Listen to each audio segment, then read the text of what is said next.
Bonsoir à toutes et bonsoir à tous. Et un très grand merci à l'Espace Éthique et merci à vous. Moi, j'ai vraiment entendu votre invitation à venir ce soir comme un honneur et un signe d'amitié. Alors, excusez-moi, je ne suis pas médecin. Personne n'est parfait. Et on va donc parler de ce que j'ai pu observer en travaillant à l'hôpital Robert Debré à Paris, l'hôpital des enfants malades. Vous savez, il y en a deux, il y a Necker et Robert Debré. Et j'ai travaillé pendant 1 an et demi, notamment avec des enfants qui venaient de très loin, mais qui avaient des maladies rares ou des maladies extrêmement graves. Et j'ai travaillé avec les gens de l'école à l'hôpital et avec l'ethnologue. Je vous dirai pourquoi il y a des ethnologues à Robert Debré. J'ai travaillé un peu à l'hôpital d'Annemasse, ce que localement on appelle l'hôpital des Arabes, ce qui fait qu'aujourd'hui nous avons des patients qui vivent à Annemasse et qui préfèrent prendre un taxi pour venir se faire soigner à Bourg-en-Bresse ou à Lyon, et qui fait que dans l'organisation de l'hôpital, le directeur était vraiment remarquable. Il désespérait d'avoir des gynécologues hommes qui n'avaient pas de patients, et une gynécologue femme qui croulait sous les demandes. Ça fait partie des questions dont on va peut-être parler. Et puis, j'ai travaillé alors il y a plus longtemps à la Pitié-Salpêtrière dans l'accueil des migrants, notamment des migrants africains. Voilà, alors c'est des petites expériences. Hein, et puis depuis, à propos de la laïcité, évidemment, au sein de la commission Stasi, on a auditionné beaucoup de chefs d'établissements hospitaliers et des médecins. Le premier qu'on avait d'ailleurs auditionné, c'était le directeur d'Avicenne, qui a commencé par cette phrase extraordinaire. Oui, je suis venu, mais il n'y a pas de problème. Puis au bout d'une demi-heure, il allongeait la liste des problèmes. Donc là aussi, j'aimerais vous dire qu'on parle très librement, sans déni, sans dramatisation. Et d'ailleurs, c'est en parlant des situations qui sont, comme cela a été dit, extrêmement complexes aujourd'hui, qu'on peut peut-être aussi améliorer les choses et éviter des attitudes qui aujourd'hui sont comme à Annemasse ou ailleurs, c'est-à-dire y compris des attitudes de la part de patients qui finissent par être des consommateurs d'établissements publics. Ils les choisissent comme maintenant ils veulent choisir leurs écoles. Et je pense que voilà, et il faut dire que les magazines qui mettent des classements ne facilitent pas les choses, parce qu'évidemment, on a le nombre d'étoiles possible et imaginables. Voilà. Bon, alors, on commence. Le corps n'est pas une machine. Il a fallu des siècles, vraiment des siècles, pour qu'on sorte de cette idée, parce que on voyait le corps comme une entité détachée de l'âme. Et donc, le corps avait sa logique à côté de l'âme. Bon, aujourd'hui, évidemment, la dimension individuelle du patient et de la relation au patient, avec son histoire, ses représentations, ses perceptions, ses croyances, ses références culturelles, fait partie de la clinique, de la relation au patient et des soins. Le diagnostic, le soin, le care, comme on dit, la prise en charge, the cure, comme disent les Américains, sont adaptés, modulés en fonction de cette personnalité du patient. Et c'est pas seulement parce qu'on veut être plus dans l'empathie, c'est parce que pour que le traitement lui-même soit plus efficace, il faut qu'il y ait cette analyse d'une certaine singularité du patient en tant qu'individu. C'est vrai aussi que cela vient d'une vision tout à fait renouvelée du normal et du pathologique, Et vous connaissez évidemment le travail de Canguilhem sur le normal et le pathologique, qui a été, à partir de 1943, l'une des bases de la réflexion sur l'individualisation de la relation. Il avait une très belle phrase, il disait « Rêver de remède absolu, c'est souvent rêver de modèle pire que le mal. » Donc, on a la chance d'être dans une société complexe, qui évolue vite et avec des techniques médicales qui permettent de diversifier les réponses. Mais parallèlement, on assiste à une montée de demandes, de revendications de la part de patients, de familles de patients qui cherchent à influencer les choix du personnel soignant. Alors là, on a tout, hein. Il y a ceux qui vont sur Internet et qui arrivent et qui savent déjà ce qu'ils ont.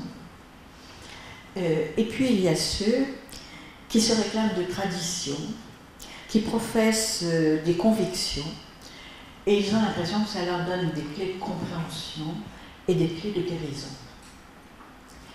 Alors, si on regarde bien, moi je le vois par, étant donné mon âge, entre ce que j'ai observé à la Salpêtrière, après à Robert Debré, plus récemment à Annemasse, il y a une évolution considérable dans cette façon de voir le rapport au corps. Mais ça va aussi bien de ceux qui vont sur Internet que de ceux qui se réclament de tradition. Et c'est pas seulement en France. Est-ce qu'il y en a quelques-uns qui ont vu le film britannique My Lady ? Oui, c'est intéressant. D'ailleurs, les réponses en Angleterre ne sont pas celles qu'on aurait en France. Mais la question des transfusions, de la transfusion à un enfant, lorsque les parents sont témoins de Jéhovah, tous les problèmes qui se posent, c'est d'ailleurs un très beau film, très fort. Et pourquoi on a un film sur une question comme celle-là? C'est parce qu'il y a une importance croissante des questions de ce genre qui apparaissent. Il y a une trentaine d'années, on plaisantait sur la façon de parler du corps. On disait, bon, les Américains n'ont jamais mal au foie. Vous savez, ils ont mal à l'estomac, mais pas au foie. Parce que selon les cultures, les organes n'ont pas la même noblesse. Les Africains que j'avais vus, notamment des pays du Sahel, disaient leur malaise en termes de suffocation et de difficulté de respiration. Alors, dans un premier temps, on les a envoyés tous en pneumologie. On s'est aperçu que ce n'était pas forcément la bonne indication et qu'il fallait aller au-delà dans l'analyse. Les Allemands m'ont toujours étonné dans la façon très décomplexée dont ils parlent de leur Bauchschmerz, leur maux de ventre. Vous avez des messieurs cravatés, etc., qui vont vous parler de leur maux de ventre. Et puis, vous savez tous, en France, quand on a la nausée, ben on a mal au cœur. Quand on a un lumbago, je sais ce que c'est pour ça que j'ai salué les kinés. Quand on a un lumbago, on a mal au rein. Donc, il y a une façon de parler du corps dont on plaisantait. On savait qu'on utilisait des images qui étaient culturelles. Bon, aujourd'hui, on n'en est plus tellement dans l'amusement. On est dans une autre relation au corps, avec des questions plus graves. Et notamment avec des attentes, des demandes à connotation culturelle de la part des patients, de la part de leurs familles, parce que les familles s'invitent évidemment dans les demandes, et ça s'exprime dès les centres d'appel. Je ne vais pas faire une analyse de l'appel qui a été si mal reçu il n'y a pas très longtemps, dans Val d'Oise, je crois, oui. Comment? Je ne sais plus, enfin peu importe. Mais moi, quand j'ai entendu la personne qui disait « je souffre, je vais mourir », c'est ce que j'ai entendu au Burkina Faso tout le temps, sans localisation de la souffrance. Et nous, on est habitués en France à ce que les gens disent, mais où est-ce qu'ils souffrent, qu'ils localisent, qu'ils disent un minimum de choses. il y a des aspects culturels aussi, on le voit dès les centres d'appel. Et entre nous, il faudrait une formation. Mais évidemment, dans les services d'urgence, ça, alors là, c'est là où très souvent ça explose, dans les consultations. Et à chaque fois, on s'aperçoit que ce n'est pas seulement une incidence sur la relation individuelle, mais c'est l'éthique médicale qui est interpellée. Avec des questions posées, jusqu'où va-t-on? Qu'est-ce qu'on a entendu? Qu'est-ce qu'on a perçu? Comment on intervient? Et comme cela, ça se traduit aussi par des conditions matérielles d'accueil qui ne sont pas toujours optimales, eh bien finalement, longtemps, mais beaucoup moins maintenant, on a essayé de glisser. Pourtant, dès 1948, on a vu que le serment d'Hippocrate devait être modifié. C'était le serment de Genève. Et si vous voyez bien, des millénaires de serment d'Hippocrate, et depuis le serment de Genève, ça n'a pas arrêté d'être modifié jusqu'à l'année dernière, en 2017. Et aujourd'hui, au niveau européen, on n'arrête pas, parce qu'on est obligé de s'interroger à la façon dont on écoute, dont on accompagne, dont on informe le patient et sa famille. Eh bien, oui, on est actuellement en train d'essayer de créer un serment européen. On ne l'a toujours pas. Et notamment, je regardais des travaux autour de ce serment européen. Il y a énormément de conflits qui viennent de ces aspects culturels, aussi bien de la société en général, du corps professionnel, des corps professionnels de santé, mais aussi des patients. Donc on a aujourd'hui quelque chose qui fait que le rapport au corps est éminemment philosophique, éthique, juridique, politique, d'où le caractère passionné des débats de bioéthique. Alors permettez-moi de commencer par deux anecdotes avant d'entrer sur qu'est-ce que c'est qu'un hôpital laïque, et ensuite ce que j'appellerais le choc des réalités. On est clair maintenant sur les règles, mais le choc de réalité est tel qu'on n'est pas du tout clair dans la façon de les appliquer. Première anecdote, au début des années 90, j'animais une commission, la liberté d'expression religieuse dans une société laïque. C'était à la Commission nationale des droits de l'homme. Et il y avait les hauts dignitaires de toutes les religions. Monseigneur Lustiger, le grand rabbin Situruk, le recteur Boubacar, les protestants, puisque les protestants sont toujours à plusieurs, les bouddhistes qu'on a auditionnés, puis évidemment, des gens qui se réclamaient de la libre pensée, de la laïcité, etc. J'ai adopté la méthode laïque. Alors je dis tout de suite, c'était vraiment très amusant, ils étaient tous très courtois, j'étais la seule femme. Ça gênait moins à l'époque que ça gênerait aujourd'hui. Et heureusement, il y a des femmes parmi les religieux qui ont aussi des fonctions importantes aujourd'hui, mais voilà. Et donc j'ai proposé une méthode laïque. J'avais dit, quand on est laïque, on part de la demande. On part de vos revendications et on essaye de voir comment on peut y faire droit. Donc il n'y avait pas, c'est vraiment la méthode laïque. Et on a fait une sorte de brainstorming, au bout d'un certain temps, je leur ai proposé 4 colonnes qu'on va retrouver tout au long de nos exemples. Le temps du religieux, c'est-à-dire les temps de prière, les temps de cérémonie, les temps de jeûne, les temps pour aller faire un pèlerinage. L'espace du religieux, les lieux de culte, les lieux de prière, les aumôneries. Bon, je ne vous parlerai pas à l'hôpital des lieux de pèlerinage. Bon. La troisième colonne, le corps et le religieux. Et là, évidemment, tout ce qui concerne le corps, dans les demandes religieuses, Et puis la quatrième colonne, pardon, pas la cinquième colonne, la quatrième colonne, celle du statut des personnes. Alors c'était très intéressant parce qu'on était beaucoup plus serein à cette époque-là. Les deux colonnes ont été traitées très facilement. Et tout le monde a rendu un hommage extraordinaire à la laïcité. Je me souviendrai toujours de Monseigneur Lustiger qui avait un humour caustique et qui disait d'abord grâce à la laïcité et aussi à Vatican II, on n'est pas religieux en portant une soutane, on n'est pas catholique en mangeant du poisson le vendredi, et d'ailleurs nous ne croyons plus en un Dieu qui regarde ce qu'il y a dans notre assiette. Ça n'avait pas été très bien perçu par le grand rabbin. Le recteur Boubacar lui s'amusait plutôt. Bon. Et puis,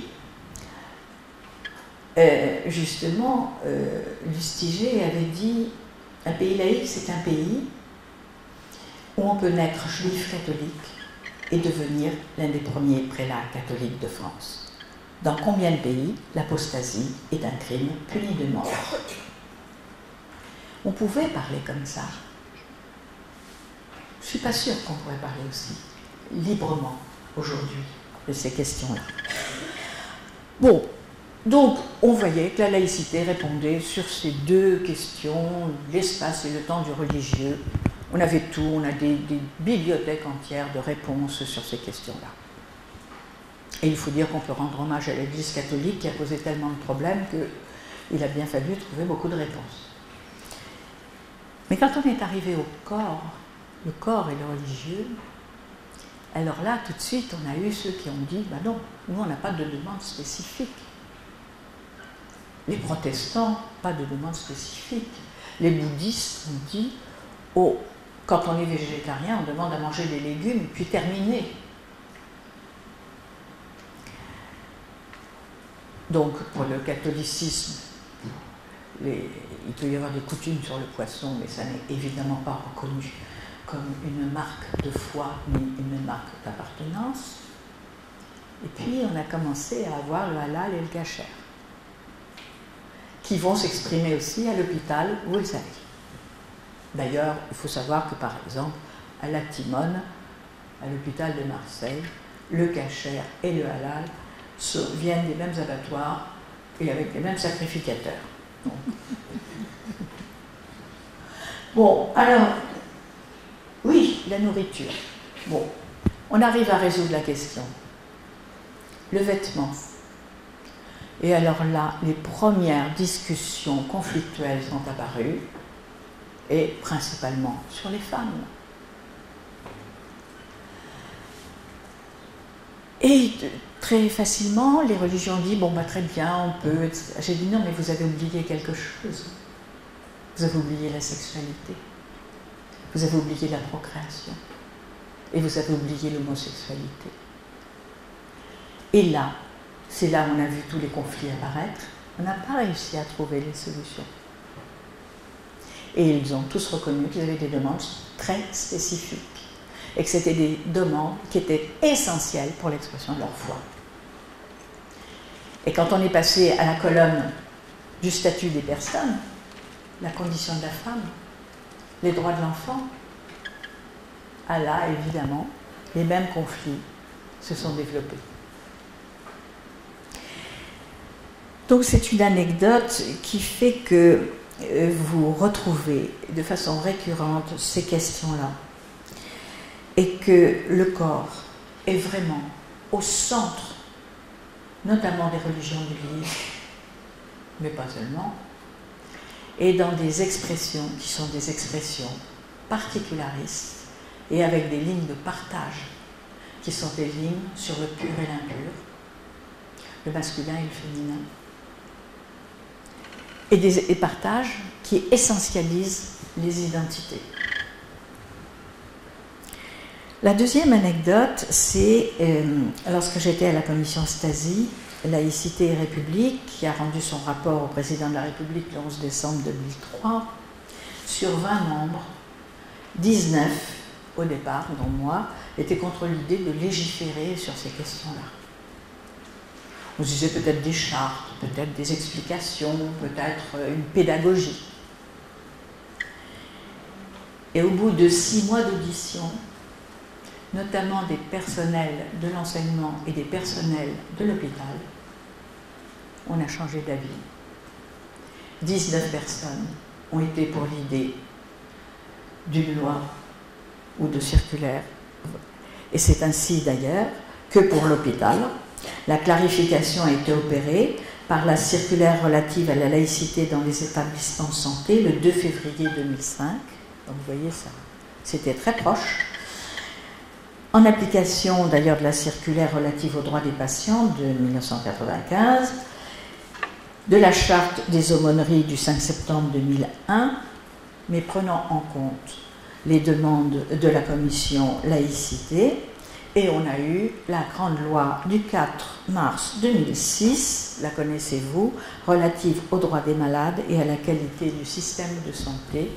Et là, il fallait reprendre tous les éléments sur la laïcité. Depuis, on a eu le guide de l'Observatoire de la laïcité en 2016, le guide de la laïcité du Conseil de l'Ordre, autrement dit, vous voyez cette accélération de l'histoire qui fait que, en très peu de temps, parce que les demandes se sont multipliées, parce que les conflits sont devenus plus grands, eh bien, il a fallu, pardon, il y a tout un pan, c'est peut-être Roland Garros, comme je vous ai dit tout à l'heure, mais là j'ai un pilier, excusez-moi si je ne peux pas vous voir très bien, voilà. Autrement dit, la grande interrogation aujourd'hui est de savoir comment un concept aussi clair et limpide que la laïcité, j'y reviendrai, donne lieu dans les faits à autant de malentendus, de conflits et de polémiques. J'utilise souvent la métaphore, c'est comme un prisme de cristal, c'est limpide, mais il y a tellement de demandes, de revendications, de spécificités, de particularismes, qu'on confond les rayons qui se diffractent ou se réfractent sur ce bloc de cristal avec le cristal lui-même. Pourtant, vous le verrez, je vous l'expliquerai, dans l'hôpital, un espace laïque, j'y viens, ben c'est clair, les règles sont claires. La deuxième partie, ce sera pourquoi on n'arrive pas à bien les appliquer. Alors, 3 grands principes, j'essaierai d'aller un peu vite, 3 grands principes guident la façon d'envisager le rapport au patient et à son corps. L'égalité d'accès, de traitement et la non-discrimination. Le deuxième principe, c'est les droits et libertés du patient. Et le troisième principe, c'est la neutralité de l'hôpital et des agents du service public hospitalier. Alors, l'égalité de traitement des patients. Bon, vous savez cela mieux que moi, mais c'est le rapport Stasi qui a voulu rappeler que le principe constitutionnel de la laïcité, cela voulait dire, en matière de santé publique, une ambition, une volonté d'égalité dans l'accueil, dans le diagnostic, dans le traitement. Égalité, cela veut dire sans tenir compte, évidemment, de tout ce qui est origine, appartenance réelle ou supposée à une religion, etc. Donc, l'égalité de traitement liée à la non-discrimination. Je signale tout de suite que la réciprocité est vraie. Non-discrimination de la part des patients et de leurs familles à l'égard des personnels de santé. Et je regrette beaucoup qu'on ne soit pas assez ferme sur ce point. J'ai vu des choses inacceptables en la matière. Alors je sais bien que pour être gentil avec le patient et sa famille, on glisse, on n'entend pas, etc. Mais finalement, nous savions déjà avec la commission Stasi qu'en n'écoutant pas, en glissant, en ne remarquant pas, eh bien, on allait voir se multiplier des cas compliqués. Les droits et libertés du patient, il y a 2 choses. Le malade a le libre choix de son praticien, de son établissement de santé, du service, voilà, et il y a le principe de consentement aux soins. Je vous parlais de My Lady tout à l'heure. Consentement en soins, dans quelles conditions? Et nous savons qu'avec les progrès de la médecine, en bioéthique, on va parler de plus en plus du consentement éclairé. Si vous êtes dans une pensée close qui vous explique comment exprimer son corps et son consentement, la hiérarchie des rôles familiaux, il est où le consentement? Le consentement individuel. Par ailleurs, on sait très bien que notamment, mais ça remonte à un certain temps, moi je me souviens des débats sur l'accouchement sans douleur. Et oui, ça a été un problème. Le refus de la péridurale, demandé par le père de l'enfant. Bon, évidemment, ça c'était quand même des cas qu'on a résolus maintenant. Mais moi je me souviens des années et des années de discussions là-dessus. Comme si la légitimité du père de l'enfant au nom d'une religion contre la péridurale, ça allait justifier que sa femme souffre. Et ça me rappelle le travail que j'ai fait avec des médecins de PMI dans le 93. On se disait, mais pourquoi des assistantes maternelles semblent traiter différemment les garçons et les filles? On a donc essayé de faire expliciter. Et ça donnait, quand un bébé pleure, il est garçon, on le satisfait immédiatement. Oui, bientôt, vous voyez ce que vous allez faire si c'est un garçon. Il faut lui donner à manger, il faut chanter, il faut lui faire des caresses, y compris des caresses sexuelles. Voilà ce qu'on a entendu. Mais quand une petite fille pleure, il faut la laisser pleurer, parce qu'il faut qu'elle apprenne la patience, la souffrance, car toute sa vie, elle va connaître ça, donc il faut l'habituer. Et je vous assure que c'était tous les médecins de PMI avec lesquels j'ai travaillé sur le département. Ça s'est amélioré depuis. Bon, l'autre liberté, c'est évidemment pour les patients de se voir garantir la libre pratique de leur culte et la manifestation de leurs convictions religieuses. Vous avez vu, je ne suis pas tout de suite tombée là-dessus parce que je voulais montrer que c'était tout un ensemble. Alors, les hospitalisés, vous le savez, doivent être mis en mesure de participer à l'exercice de leur culte. C'est un droit, c'est une liberté. Et ils reçoivent, sur demande de leur part adressée à l'administration, la visite du ministre du culte de leur choix. Alors là, il y a des choses amusantes. Parce qu'il y a quelques années, il y avait pas mal d'aumôniers bouddhistes dans la région parisienne. Mais pas beaucoup de... Bon, il y avait pas mal de bouddhistes à l'hôpital de Thiers parce qu'on avait accepté des techniques d'acupuncture, enfin, etc. Bon. Mais c'était des endroits où il y avait des aumôniers. En prison, c'était pareil. Il y avait beaucoup d'aumôniers bouddhistes et peu de bouddhistes en prison. Bon. Mais l'idée était que l'aumônier, mais il pouvait être catholique, il pouvait être bouddhiste, il pouvait être musulman, il pouvait entendre.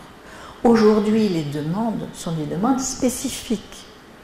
On veut l'aumônier qui corresponde à sa confession. Oui. Alors vous connaissez les règles, je ne les rappelle pas. Le livret d'accueil doit comporter des indications sur les différents cultes et le nom de leurs représentants. Et il y a de plus en plus des règles très précises concernant la matière mortuaire, les familles d'un malade en fin de vie, avec la possibilité de leur garantir d'être dans la discrétion souhaitable, dans une chambre individuelle, qu'il y ait une chambre mortuaire, etc. Ça, ce qui est très intéressant, c'est que ça a été fait au nom de la laïcité, et pas au nom du bien-être du malade, pour cause là il ne l'est plus, mais au nom de la laïcité.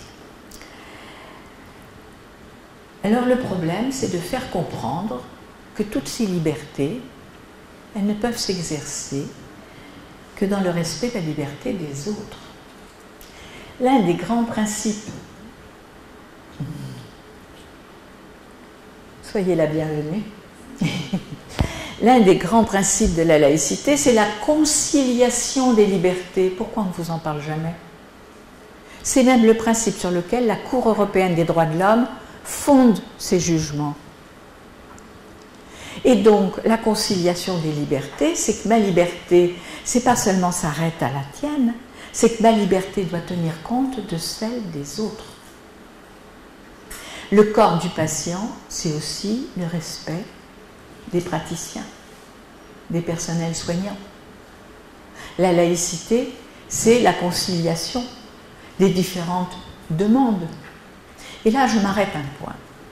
C'est que, qu'est-ce que ça veut dire de dire, par exemple, porter un signe religieux, c'est une liberté? Oui, mais ce n'est pas une liberté absolue. Et c'est pour ça qu'on avait distingué à la commission Stasi les signes discrets et les signes ostensibles. Je travaille avec des personnes, puisque je suis dans le dialogue euro-arabe à l'UNESCO depuis 14 ans, dont la famille a été des femmes, des hommes menacés et des femmes défigurées au vitriol parce qu'elles ne voulaient pas porter le voile. Mon amie Chala, elle a été arrêtée par la police du mauvais voile, 12 000 policiers en Iran spécialisés dans le mauvais voile. Elle portait un voile, mais il n'était pas réglementaire, il n'était pas assez opaque, il n'était pas assez sombre et il laissait voir les cheveux. Ça voulait dire être interné avec les prostituées, subir les sévices des prostituées. Elle s'est évadée avec une co-détenue et elle a vécu 3 ans dans la clandestinité dans son pays. Elle a traversé les frontières, elle a demandé l'asile en France. Je suis à l'Office français pour les réfugiés et les apatrides. Nous avons de plus en plus de demandes de personnes qui fuient les persécutions religieuses. Les homosexuels et beaucoup les femmes. Mais aussi les hommes qui veulent se défendre pour leur liberté, pour la laïcité. Donc quand on dit une liberté, mais pourquoi on peut s'habiller comme on veut, mais et les autres? Et les autres? On n'a pas le droit de faire comme si les autres n'avaient pas une histoire. Comme si les autres ne percevaient pas des choses. Donc cette conciliation des libertés est absolument fondamentale. Et justement, cela veut dire qu'il faut veiller à l'expression des convictions religieuses, mais qu'elles ne portent pas atteinte ni à la qualité des soins, ni aux règles d'hygiène. Le malade doit accepter une tenue vestimentaire. J'ai été hospitalisée avec une personne qui se réclamait de la religion juive orthodoxe. Ça a duré. C'est au 4e jour que le directeur de l'hôpital, c'était pas loin d'ici, lui a dit, écoutez, soit vous partez, mais nous on ne peut pas. On a une opération à faire, on est obligé de raser les poils du pubis. Ce n'est pas possible. Il fallait que ça soit fait par quelqu'un qui soit de la même confession. Alors c'était toute une histoire pour trouver la personne. Mais il y avait aussi des personnes qui étaient de même culture, de même confession, qui disaient, mais nous, c'est un acte médical indispensable. On ne va pas céder pour des raisons religieuses. Et je me souviens très bien d'un médecin qui dit, oui, moi je suis de la même tradition, mais je ne veux pas accepter ce genre de demande.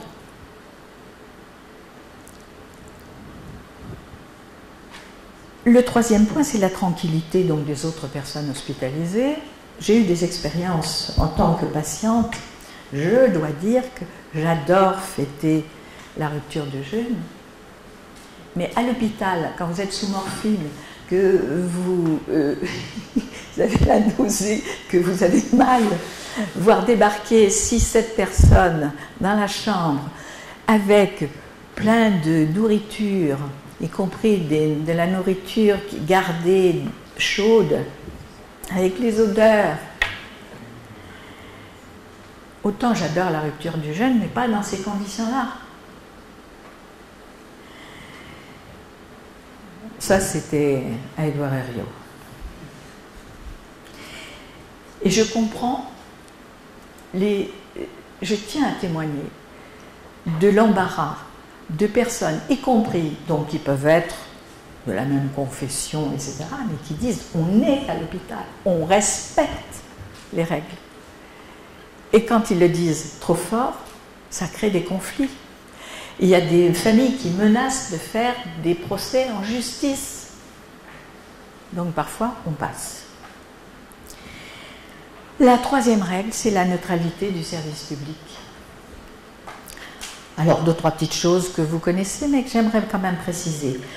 Parce que là, on a une jurisprudence, ah là là, vraiment très abondante.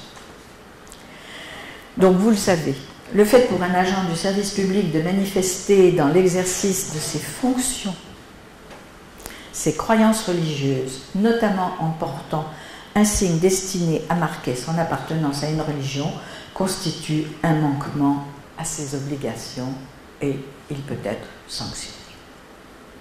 On a énormément aujourd'hui de jurisprudence sur la barbe et le voile. Tout récemment, un monsieur, c'est intéressant parce qu'il était stagiaire dans le cadre d'une convention avec l'Égypte. Et si vous voyez les photos, c'était comme un prophète. Il avait une barbe qui... il a refusé de la tailler. On ne lui demandait pas de la raser, mais de la tailler simplement. Et il a dit que c'était une question d'ordre privé. On n'a pas réussi. Et justement, on n'a pas réussi à lui faire comprendre, à expliquer. Je tiens à dire que vous avez des conditions matérielles qui ne sont pas faciles. Mais on a essayé dans un hôpital que je ne nommerai pas, de calculer le nombre d'heures passées à négocier sur des revendications particularistes. Eh bien, je vous assure que ça coûte cher aux contribuables. C'est beaucoup de temps passé pour essayer d'expliquer. Et je comprends qu'il faut faire vite, donc parfois, on glisse. Alors là, la jurisprudence est très claire. Vraiment, je pourrais vous citer plein de jugements, mais qui vont tous dans le même sens.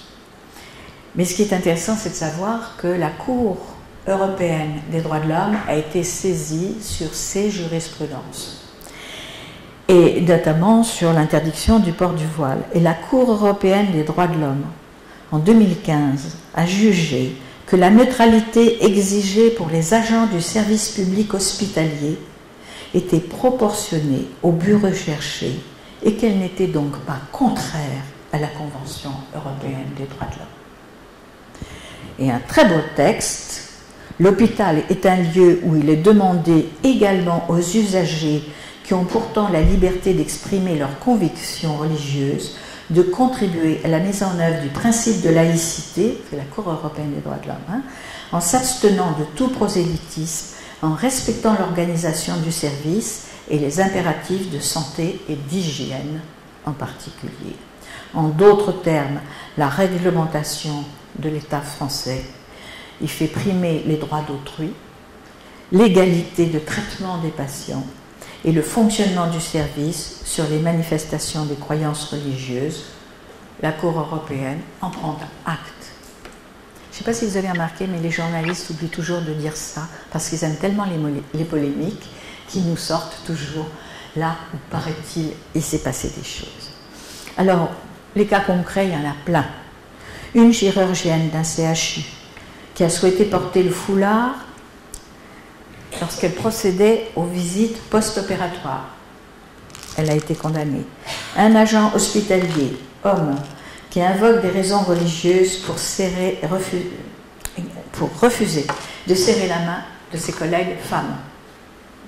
Alors évidemment, il faut que ça soit prouvé, il faut qu'il y ait plusieurs cas et que ça se répète et que systématiquement, il mette ses mains dans le dos pour ne pas...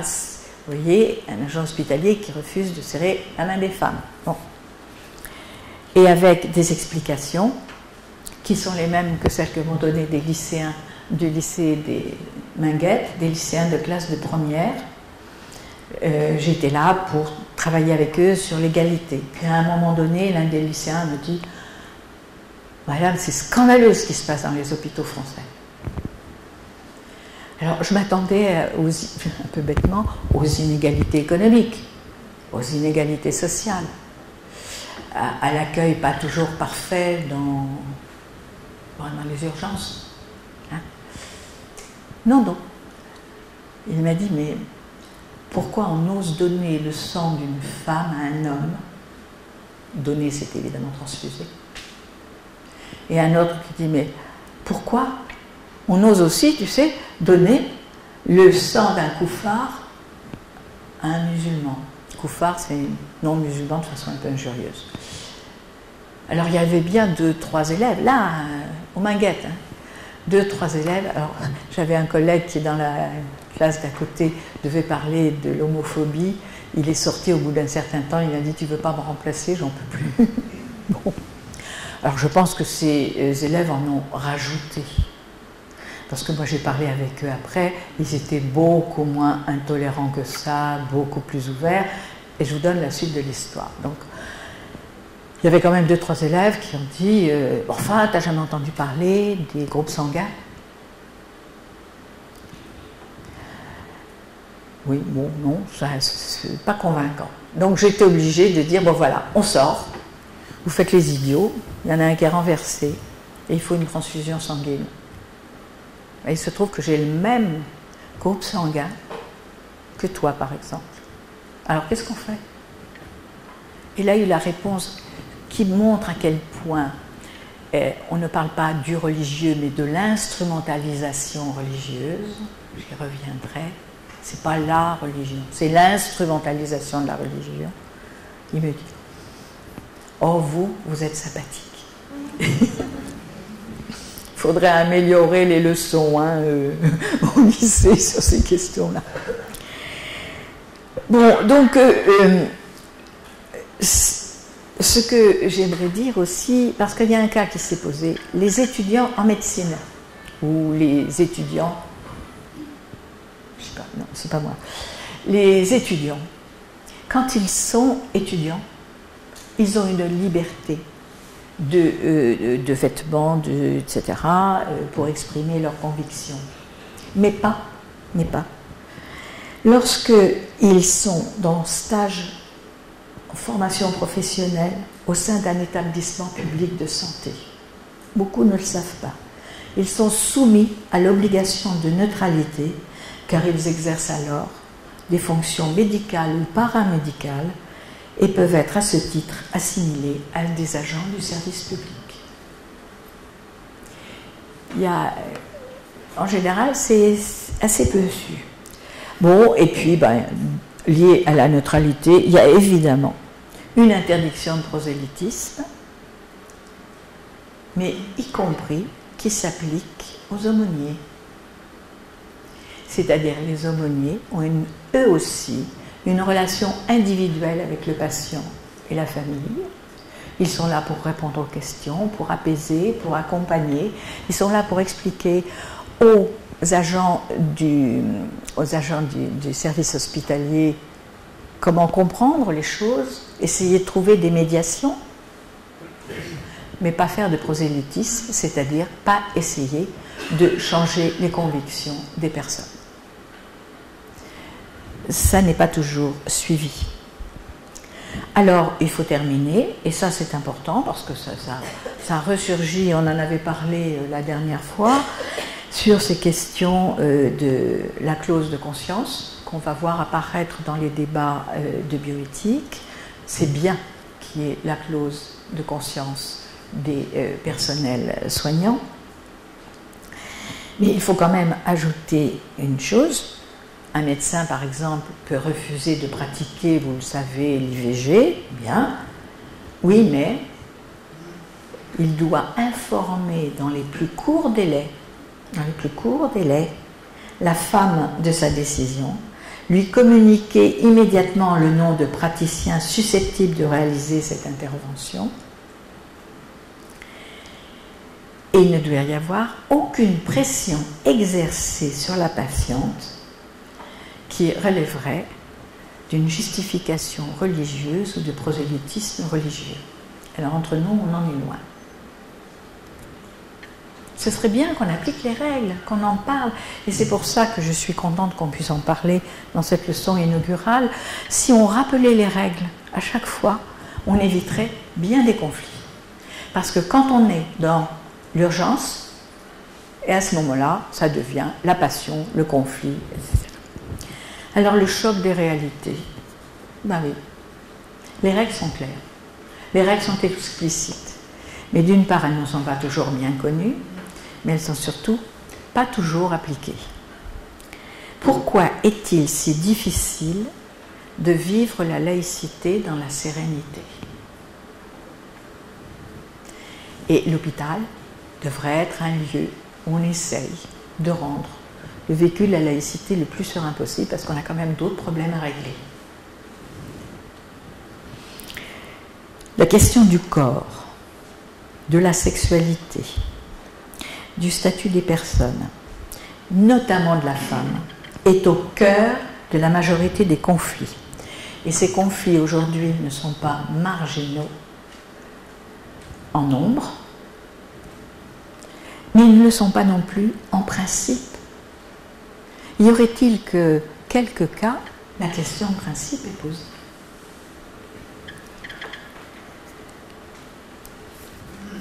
Alors, la question, en fait, est de savoir, et je vais être un peu provocatrice, mais pourquoi les religieux, je dis bien les religieux, parce que dans la religion, on peut trouver des spiritualités, de la philosophie, de l'art, de la recherche scientifique, plein de choses. Non, là, on ne parle pas de ça.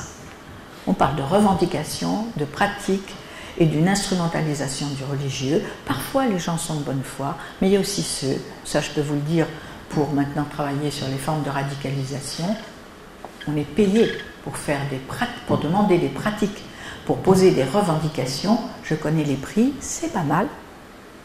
Et pour voir, on testait jusqu'où le service public va accepter.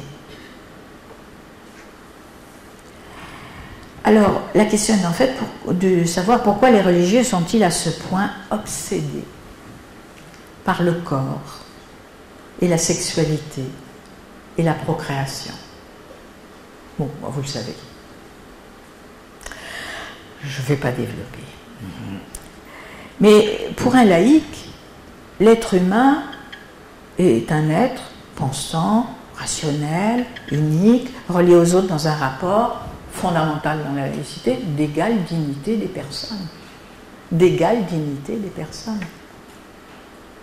C'est l'exacte traduction, et tous les fondateurs de la laïcité l'ont écrit, l'exacte traduction des droits de l'homme et du citoyen dans le domaine des convictions.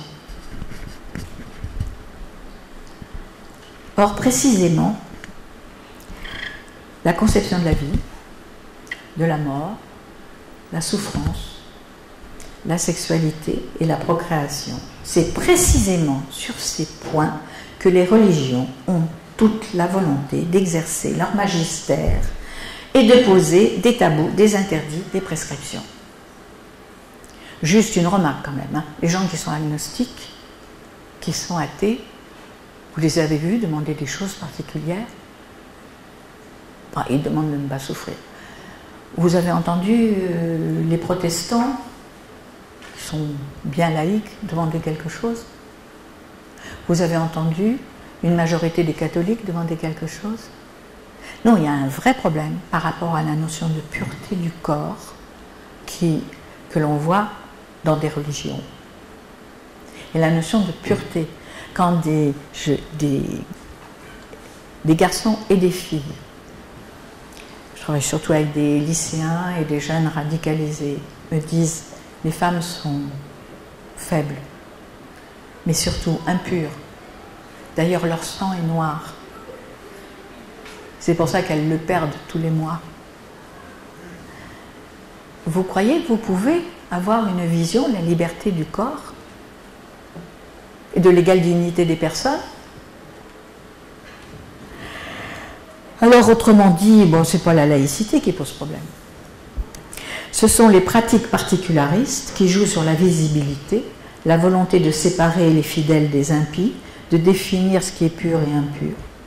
Et les laïcs sont sans cesse interpellés sur des chapitres essentiels, comme nous l'avons vu sur le temps et l'espace du religieux, Mais surtout, la nourriture, le vêtement, les rites de purification, le mariage, la mort, et évidemment, tout ce qui est de l'ordre des relations sexuelles.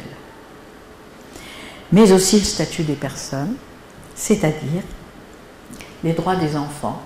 Mon enfant m'appartient, je peux demander ce que je veux. Non, désolé. On le voit avec les sectes.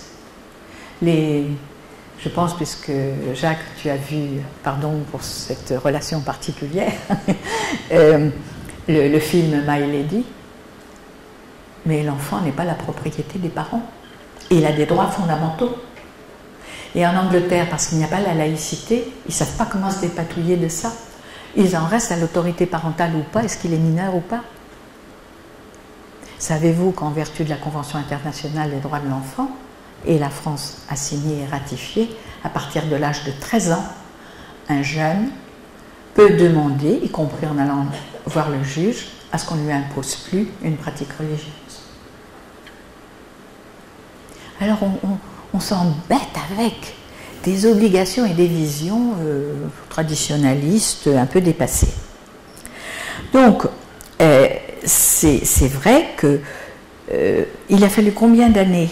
Moi, j'ai suivi la question sur l'excision des filles.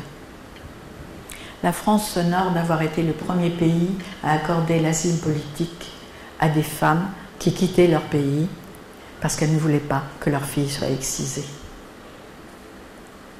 Curieux, pourquoi on ne vous parle pas de ça? Ce serait intéressant.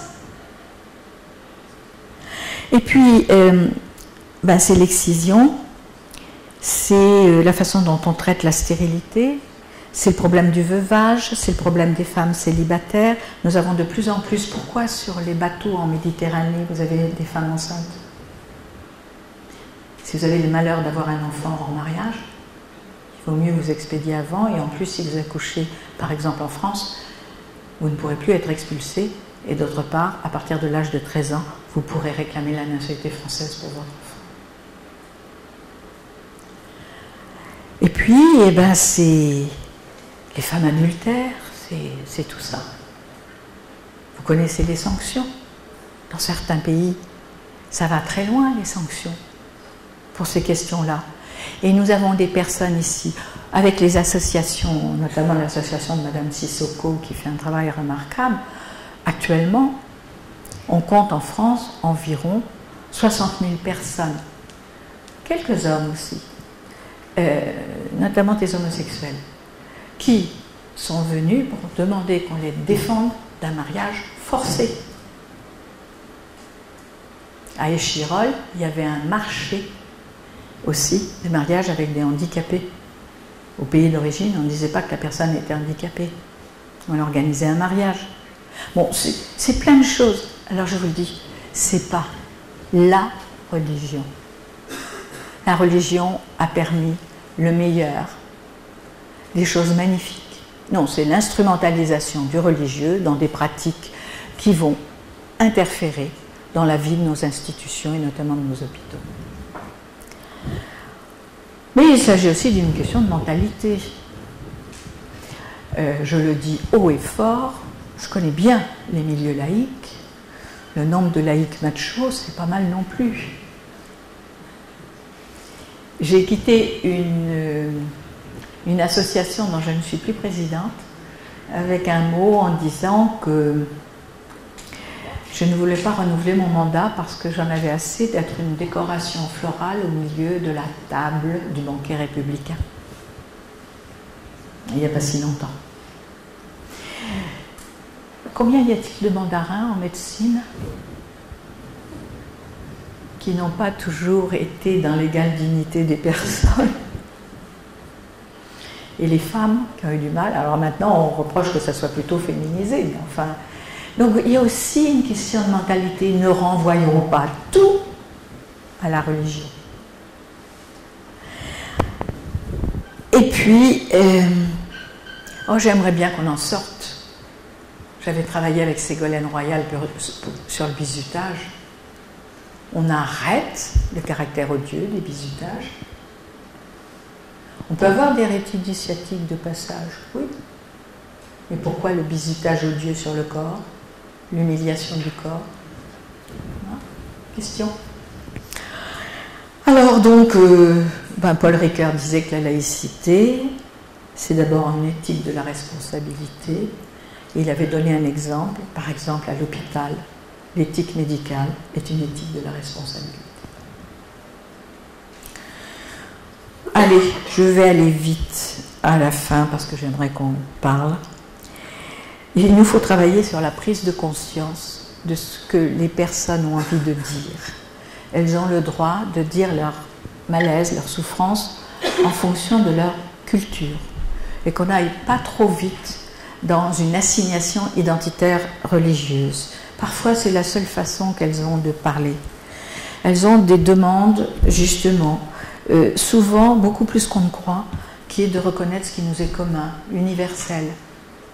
Mais si on ne le laisse pas s'exprimer, si on n'interroge pas là-dessus, eh ben on n'aura pas les réponses en ce sens. L'intérêt général, je travaille beaucoup avec des femmes, eh ben vraiment, elles comprennent très bien.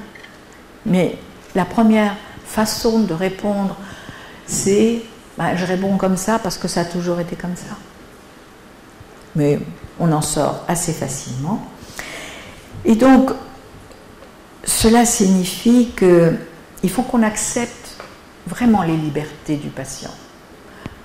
Il faut qu'on accepte le pluralisme des opinions et des convictions. Mais en même temps qu'on soit très clair sur la mise à distance des dogmatismes, des vérités absolues et des intégrismes. Il faut qu'on vante le principe de compatibilité des libertés.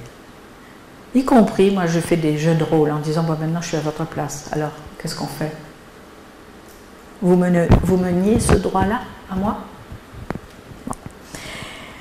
Il faut montrer que derrière tout ça, il y a des choix et qu'on respecte les choix.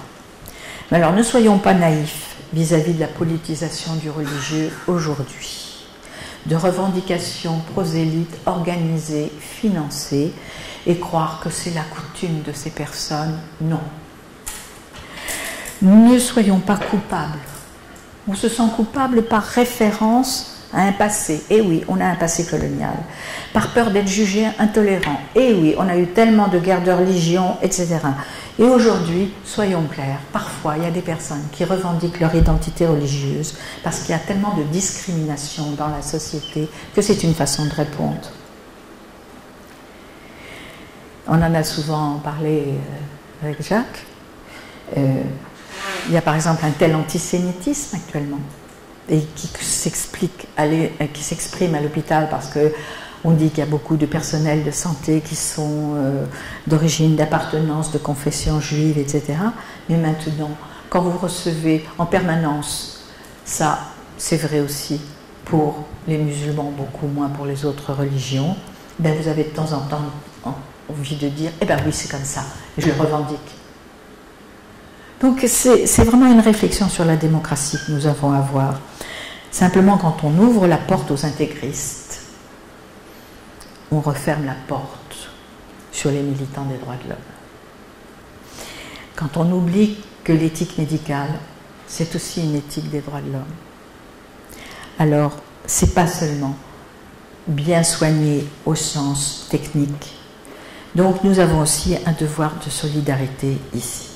Pour terminer, j'aimerais vous dire qu'on a dit beaucoup de bêtises sur la laïcité, je n'ai pas le temps de développer, mais cet hommage à la laïcité que j'ai entendu dans une des plus belles cathédrales d'Europe, je ne vous dirai pas où tout de suite, lors d'un office de Noël, un 25 décembre, donc dans une cathédrale, un 25 décembre.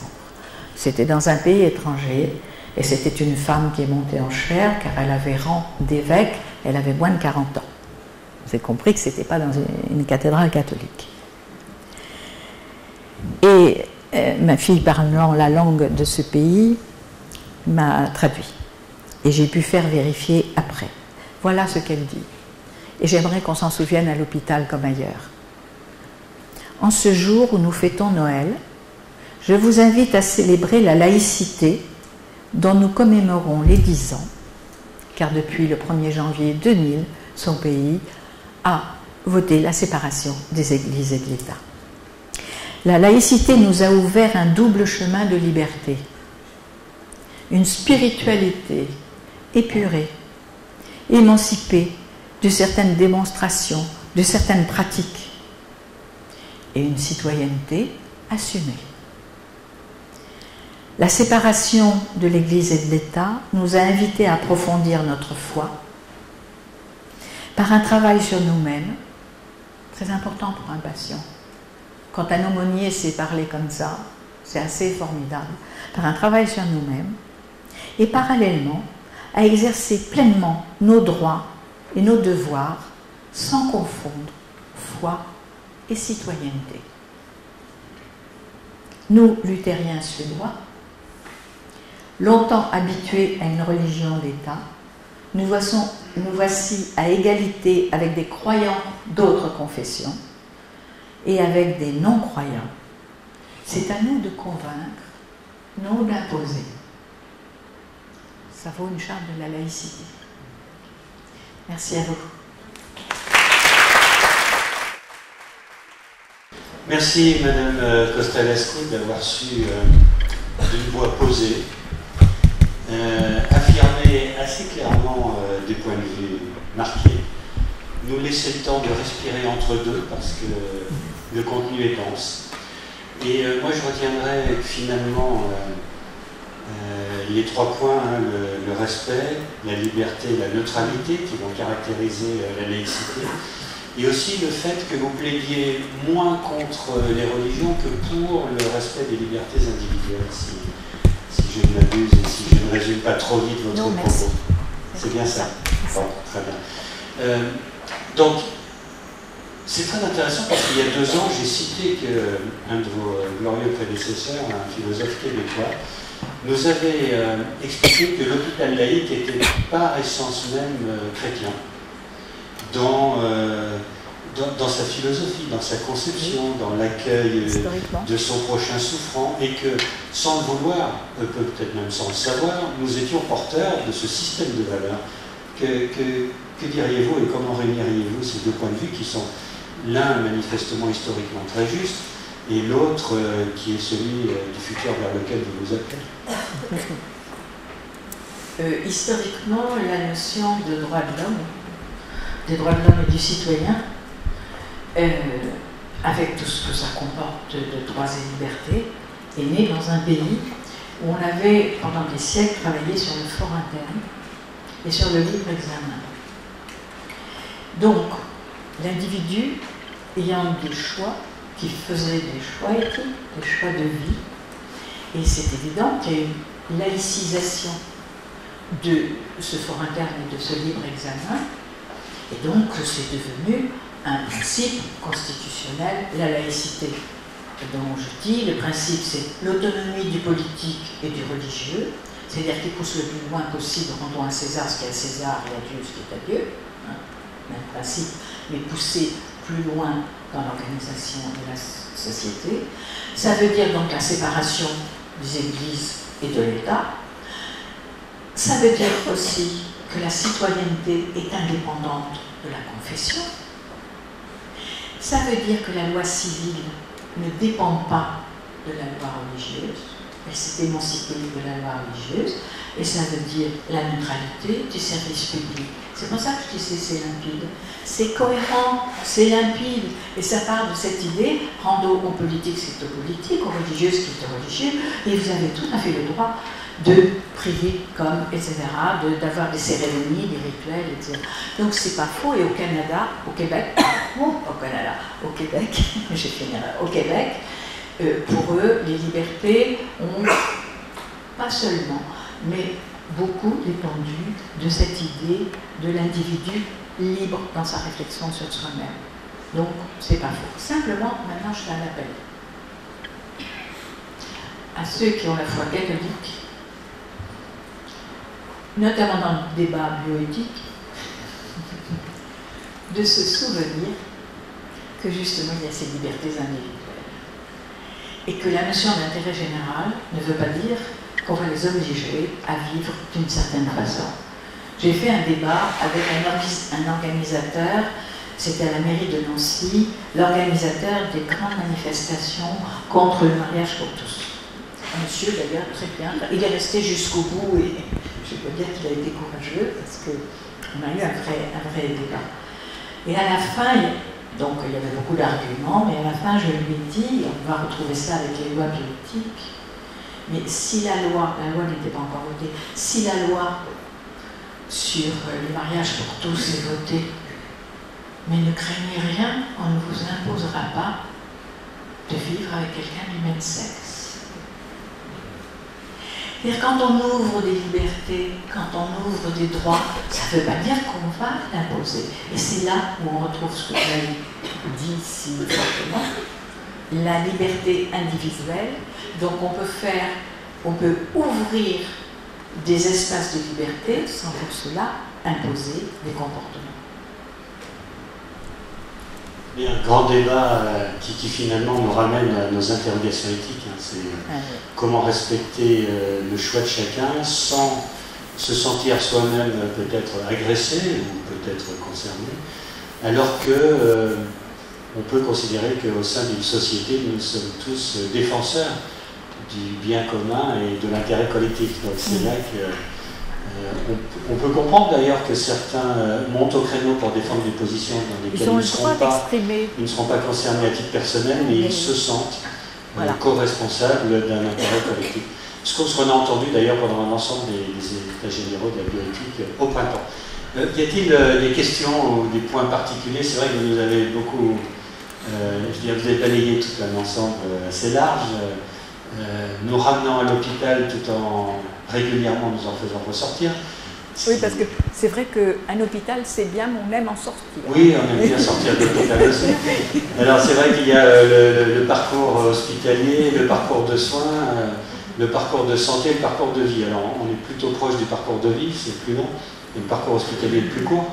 Et puis entre les deux, il y a parfois la prise en charge de la pathologie. Qui a une question, un point de vue à partager, une expérience ou une difficulté? Des critiques, des provocations, si vous voulez. Critiques, provocations, le cas échéant. Oui. Monsieur. Alors je vous dis simplement, soyez patients, je fais circuler le micro, nous n'en avons qu'un. Merci. Moi, c'est une difficulté que j'ai, une difficulté éthique, sur la présence des crèches demandées par les résidents dans les EHPAD. Vous nous sortez de l'hôpital, mais on peut parler de l'hôpital avec les sapins de Noël. On a une jurisprudence sur les sapins de Noël. Alors, je vais vous dire pourquoi je parle des EHPAD, parce que je connais bien, enfin, c'est un contexte que je connais bien. Et les hôpitaux, c'est la réflexion qui m'est venue tout à l'heure quand vous en parliez. La durée moyenne de séjour dans un hôpital est très courte. Et je suis complètement. Moi, j'adhère. Oui, enfin, bon. En fait, de plus en plus. Par rapport à un EHPAD, en tout cas, sûr. Oui. Et j'adhère bien ce que vous avez dit sur le fait qu'on dépense beaucoup de temps à discuter de ces problèmes de laïcité dans les hôpitaux. Enfin, pour des durées de séjour, moyennes de séjour qui tendent à être de plus en plus faibles. Mais dans les EHPAD, les durées moyennes de, pour le coup, je ne sais pas si on peut appeler ça un séjour, en tout cas, durée moyenne de vie dans l'institution sont environ 2 ans. Donc sont beaucoup plus longues. Oui. Et en plus s'adresse à un public plus âgé avec des valeurs religieuses plus présentes peut-être que les nouvelles générations d'aujourd'hui. Donc voilà, mon probléme éthique aujourd'hui c'est ça, c'est qu'en est-il de la demande des résidents de la présence de signes, alors surtout la crèche, hein, c'est au moment de Noël parce que c'est un moment de festivité, j'ai pas eu à régler de demande sur la présence d'un crucifix dans un couloir, je vous raconte n'importe quoi, mais c'est vraiment cette demande-là très précise parce qu'elle est symbole d'une fête. Et voilà, j'aimerais bien que vous m'aidiez sur cette réflexion éthique-là. Peut-être s'il y a d'autres questions, mais il y a 2 questions dans votre intervention, j'y répondrai, mais s'il y a d'autres choses... Oui. Oui. Je vais vous poser la question suivante. Que pensez-vous du fait que les aumôniers, certains aumôniers, soient payés par les hospices ou par les hôpitaux? C'est pas certain, oui. Ils ont un contrat. Ils ont un contrat, il y a une demande qui a été faite pour être aumônier, etc. C'est pas... Il y a des bénévoles qui visitent les malades et qui peuvent apporter un soutien éventuellement religieux, mais les aumôniers en tant qu'aumôniers, c'est des contractuels, c'est pas des gens qui passent comme ça. Oui. Il y a un statut d'aumônier, il y a... Oui, oui. Oui, alors, bon, je préciserai ça, voilà. Bon, je prends les questions, pardon. Allez, les questions encore. D'autres questions sur ces sujets de mise en œuvre de la laïcité? Et je vais faire un peu de provocation. J'ai envie des jeunes, là. Des jeunes. Les jeunes. Allez, les jeunes, vous allez entrer dans la carrière. Comment? Non, ça vous dit plus rien. On répond déjà à ces premières questions. Bon. Alors, ça me permet de dire que l'hôpital public est neutre aussi en tant qu'établissement. Donc, il ne doit pas avoir de signes religieux visibles, sauf si c'est patrimonial. Et il se trouve que beaucoup de nos hôpitaux ont un lieu patrimonial qui a eu une signification religieuse. Oui, vous l'aviez dit, vous avez un train à prendre, et vous avez été gentil, vous ne partez pas bien avant en faisant croire que le train était avant. Merci, on retourne. Bon. Donc le bâtiment lui-même doit respecter la neutralité, mais on respecte aussi le patrimoine religieux. Il n'est pas forcément religieux, mais il peut être religieux en tant que patrimoine. Ça, c'est une chose. Et puis il y a ce que l'on apporte au moment de fête. Alors, franchement, on est dans un lieu fermé, et ça a été dit, je crois, par madame. Un lieu fermé, c'est comme les internats, c'est comme les prisons. Dans un lieu fermé, vous ne pouvez pas pratiquer votre culte en sortant. Vous avez raison, aujourd'hui, avec l'ambulatoire, il y a beaucoup moins de demandes. C'est pas uniquement pour ça, c'est aussi pour une question de coûts économiques, etc. Mais bon, peu importe. Et on a eu une jurisprudence à un moment donné sur le sapin de Noël. Des personnes ont voulu faire condamner des hôpitaux parce qu'il y avait un sapin de Noël. Alors évidemment, là, des laïcs intelligents, les juges et toutes les institutions ont dit c'est idiot. Un sapin, c'est pas un signe religieux. D'ailleurs, le sapin, c'est typiquement le symbole d'un arbre qui ne perd pas ses feuilles, etc. Donc ça va être à nouveau la Renaissance. Et je dis tout de suite, je n'ai pas le temps de développer, mais Noël est une fête païenne qui a été christianisée, notamment par Saint Martin. Et c'est une fête païenne, notamment célébrée dans les pays du nord de l'Europe. D'où le Père Noël qui arrive sur son traîneau avec un renne. Vous avez vu ça en Galilée? Non. Heureusement, les cultures ont des relations entre elles. Et pour saluer la lumière qui va revenir, pour saluer les enfants, nous sommes en ce moment, en même temps que Rosh Hashanah, etc. Il y a des symboles que vous retrouvez dans toutes les traditions. Mais là, le symbole de Noël, c'est le symbole du solstice. Donc, le sapin, je vous en prie, ne vous privez pas de faire plaisir aux patients, au personnel, parce que le personnel va parfois trouver des cadeaux sur le sapin, et puis il va y avoir une fête. Les fêtes, ça fait partie de la vie. Les crèches, on pourrait dire que c'est plus particulièrement religieux. C'est vrai, la crèche en tant que crèche, avec le petit Jésus, l'âne, le bœuf, etc.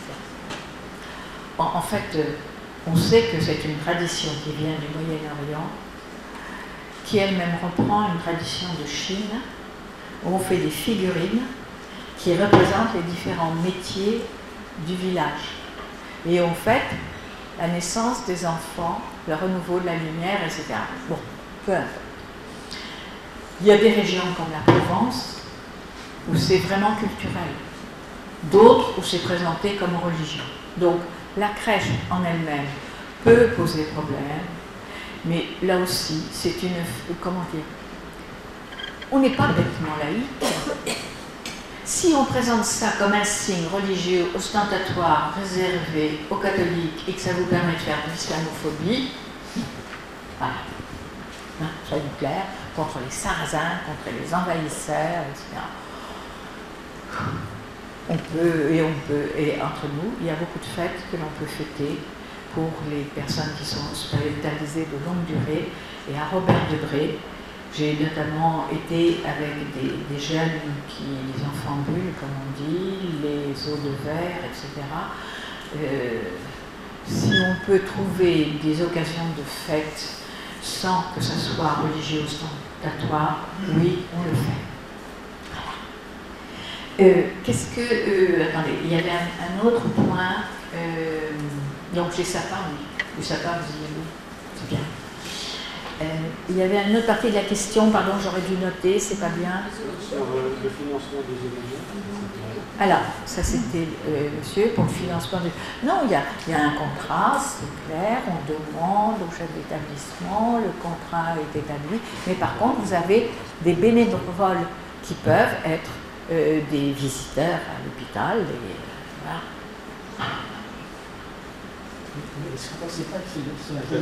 Mais c'est un lieu fermé. Et pour le respect de la liberté de conscience, dans un lieu fermé, oblige les institutions à prendre en charge des lieux de culte et des aumôniers, etc.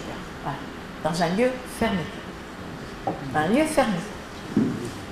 C'est-à-dire que vous n'avez pas la liberté d'exprimer votre culte et votre liberté de conscience ailleurs.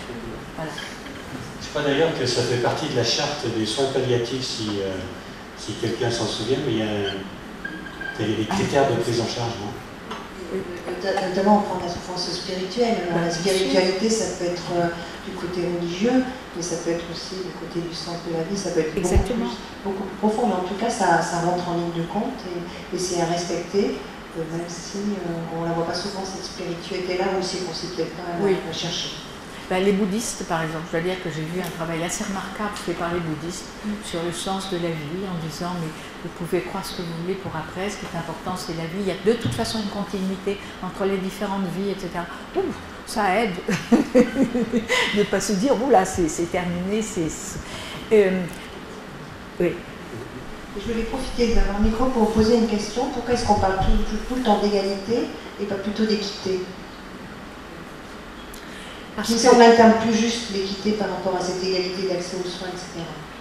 Alors, l'égalité, c'est en termes de droit et de liberté, garantie par la loi. L'équité, c'est la pratique que vous avez dans la façon de traiter dans votre relation avec les personnes, et où vous allez tenir compte pas seulement de la loi et des droits, mais aussi de toutes les circonstances, de la trajectoire de la personne, de son histoire, de ses peurs, de ses phobies, de tout ce que vous voulez. Justement, ça me fait penser, donc vous voyez, c'est ça la différence. Les EHPAD. Alors, une première remarque. Je ne sais pas si vous avez remarqué, mais toutes les institutions qui s'intéressent aux personnes vulnérables et fragiles, j'aurais dû le dire, l'hôpital est un lieu pour personnes vulnérables et fragiles, intéressent les intégristes. Mais les EHPAD, pas du tout.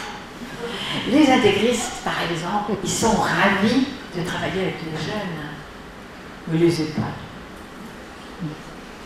Donc vous voyez, et donc dans les EHPAD, on peut avoir, notamment ou dans les soins palliatifs, une palette d'interventions de personnes qui peuvent accompagner sans qu'il y ait un aspect d'intérêt, de prosélytisme, etc. Mais en effet, ceux qui veulent faire du prosélytisme ne sont pas là. Bon. Donc, vive les EHPAD, on est au moins plus libre que ça. Une question qui arrive, Rhône, Amphi, le temps de transmettre.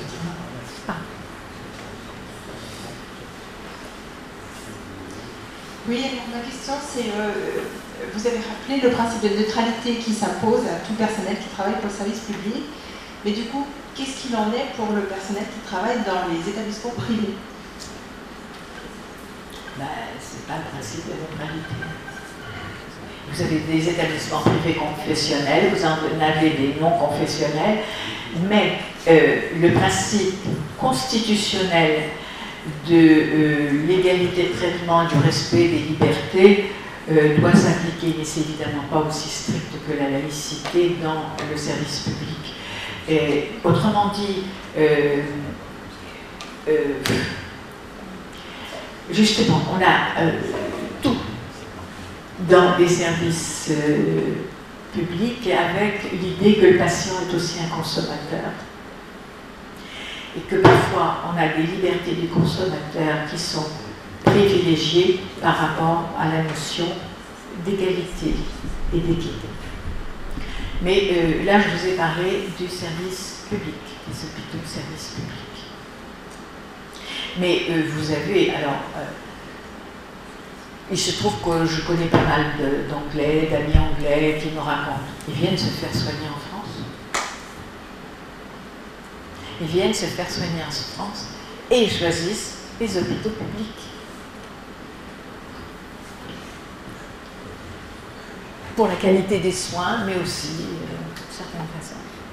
Mais alors pas pour l'hospitalité, au sens, pardon, pas l'hôtellerie, je veux dire, l'hospitalité, pas l'hôtellerie, bien qu'il y ait des hôpitaux où l'hôtellerie n'est pas mal du tout. Mais évidemment, si vous visez surtout l'hôtellerie, mais à ce moment-là, ils trouvent que c'est aussi cher qu'en Angleterre, donc ils ne viennent pas. Donc l'hôpital public n'est pas le meilleur restaurateur qu'on connaisse. Une question, par exemple. Donc c'est pas une question, c'est j'aurais aimé en fait enrichir vos anecdotes de mon expérience de médecin libéral dans un centre de procréation médicalement assistée et en pratique des couples infertiles de confession juive qui consultent bien sûr pour obtenir un enfant à tout prix. Et lorsqu'on les interroge, on se rend compte qu'ils n'ont pas le droit d'avoir des rapports après une certaine durée par rapport aux dernières règles. Et on se rend compte que le moment de l'ovulation est dépassé. On leur dit non, vous n'êtes pas infertile, il faut juste ne pas appliquer la règle de votre religion et avoir des rapports au moment de l'ovulation. Et donc tout ça pour illustrer le fait que parfois l'application stricte de certaines règles religieuses peut conduire à leur propre perte, puisqu'en pratique, ils ne se reproduisent pas. Voilà, c'était juste une petite remarque. Juste une remarque, vous parlez de personnes qui pratiquent leur confession de façon strictement orthodoxe, mais la religion juive ne demande pas, et la majorité des personnes de confession juive ou de culture juive ou ce que vous voulez ne pratiquent pas ça. Je fais travailler beaucoup sur des textes qui sont des textes intégristes musulmans, et des textes juifs orthodoxes, des textes du Tea Party américain, des textes traditionnalistes catholiques, des textes d'évangélistes les plus orthodoxes qui soient, parce que vous avez là aussi toute une palette. Ils se ressemblent tous. Mais c'est une minorité, mais vous avez raison pour une chose, c'est cette minorité-là, c'est celle qui va faire du bruit, c'est celle qui va revendiquer, c'est celle qui va se rendre visible. Les autres, non, ils ne vont pas avoir de demande particulière, ils vont vivre leur foi de façon plus, comme à la cathédrale de Nantes, de façon plus spirituelle, plus épurée, de pratique. Lisez les textes du Tea Party américain sur l'abstinence, la virginité au mariage, toutes les règles concernant la sexualité, c'est des obsédés. Pardon. Et il y avait la jeune fille. Bonsoir madame, merci de venir nous faire partager votre savoir sur toutes ces questions-là. Juste pour compléter ce que disait monsieur sur les aumôniers sont des contractuels du droit public et c'est l'article 2 de la loi 1905 qui garantit et qui oblige même les collectivités publiques, voilà, hôpitaux, c'est vraiment inscrit dans la loi de séparation. Hein. Et c'est une exception à l'article 2 qui pose le principe de non-subventionnement public. Voilà. Du coup, dans tous les lieux fermés, voilà. Donc les collectivités publiques sont obligées de prévoir un budget pour organiser ces aumôneries. Voilà. Et c'est très réglementé. Hein. Voilà, c'est très réglementé. Ouais. Et j'avais juste une question, parce que je suis pas sûre d'avoir compris ce que vous disiez à propos des aumôniers, quand vous aviez l'air de regretter qu'il y avait des demandes très spécifiques et que maintenant... voilà, chacun peut avoir son aumônier par rapport à sa confession. Je ne suis pas sûre d'avoir compris voilà. Par rapport à votre expérience, etc. Oui, c'est un fait sociologique. Il y a 20-25 ans, vous aviez des personnes qui demandaient à avoir un aumônier pour parler des choses, de la souffrance, de la mort, de la peur de la mort, enfin, etc. Et qui acceptaient volontiers que ce ne soit pas un aumônier correspondant à leur confession. Aujourd'hui, on veut spécifier. Hein. Je suis de telle confession, je veux un aumônier de telle confession. C'est ça, c'est un fait sociologique et qui correspond à ces revendications assez orthodoxes qu'ont certaines personnes. Et avec donc cette ligne de... Ça nous semble essentiel, il faudrait qu'on y travaille plus à l'hôpital sur le pur et l'impur. Et le pur et l'impur qui va jusqu'à refuser des règles d'hygiène, parce que le pur et l'impur, c'est par rapport à l'origine, l'identité ou l'appartenance religieuse et pas par rapport à l'hygiène. Alors là, j'ai été hospitalisée à Mermoz, pas très loin, qui dépend de la Générale de Santé, donc on n'était pas, et aux Iris, on n'était pas dans le cadre de l'hôpital public. Il n'y avait plus de place. À l'heure du déjeuner, il y avait une charmante jeune fille, une hôtesse, qui passait et qui commençait à partir. Alors, qui veut du poisson en papillote? Qui veut... Alors, il y avait plein de mets possibles, sans porc. Et elle précisait, elle prenait la liste des personnes en fonction des noms. Puis ensuite, on avait, bon, alors, les autres, la saucisse de Toulouse. Quand vous êtes malade, la saucisse de Toulouse, ça passe pas. La côte de porc ou la tranche de jambon. J'ai entendu ça le premier jour, deuxième jour, troisième jour. Bon. Vous me connaissez, là, tous les deux. J'ai fait un scandale. Je me suis levée, j'ai dit, oh mademoiselle, gentiment, mademoiselle, ben écoutez, je suis musulmane et j'aimerais du poisson en papillote. Et j'ai soulevé un tollé, il y a plein de gens qui se sont levés en disant, on est tous des musulmans, on veut du poisson en papillote. Bon. Et il y avait à ma table un monsieur qui avait eu un accident du travail assez terrible et qui était quelqu'un de tout à fait remarquable. Je m'entendais très bien avec lui. Il avait eu un accident sur un chantier. Il avait été assez mutilé. Et alors, lui-même dit, mais moi, je veux du saucisson, de la saucisse de Toulouse. Elle dit, oui, mais vous n'êtes pas... Et alors je suis lyonnais, j'adore la charcuterie lyonnaise. Et pour moi, être musulman, c'est pas ça. Et donc, et elle dit, je soutiens Jacqueline, allez, on y va. Bon, n'empêche que je suis allée voir la directrice après. Et j'ai dit, mais qu'est-ce qui se passe? Et ça rejoint votre question, madame. Elle m'a dit, oui, vous avez raison, on va essayer d'améliorer les choses, on répond toujours comme ça. Mais nos donateurs, c'est les pays du Golfe. C'est ça le privé aussi. Voilà. Et dans la source de financement? Ou dans les actionnaires de... Et dans les actionnaires. Et d'ailleurs, on avait droit à une très jolie... un cadre dans la salle de restaurant et qui était la convention passée avec la mosquée que je connais bien, la mosquée d'Evry. Donc, mais il n'était pas en infraction. Oui, c'est ce qu'on appelle le pouvoir d'eau, le soft empowerment. Et exactement. Simplement, il n'y avait plus de place dans le public. Voilà. Merci madame. Non, c'est beau. Moi j'ai une réflexion à faire. Vous avez souligné, je partage votre avis, la nécessaire vigilance par rapport à l'instrumentalisation. Voilà.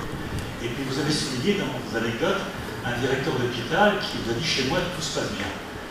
C'est pas un cas unique. Vous retrouvez ça également dans l'enseignement, professeur. Le directeur, ça va, il n'y a pas de problème. Donc là, est-ce que là, il n'y a pas une réflexion importante?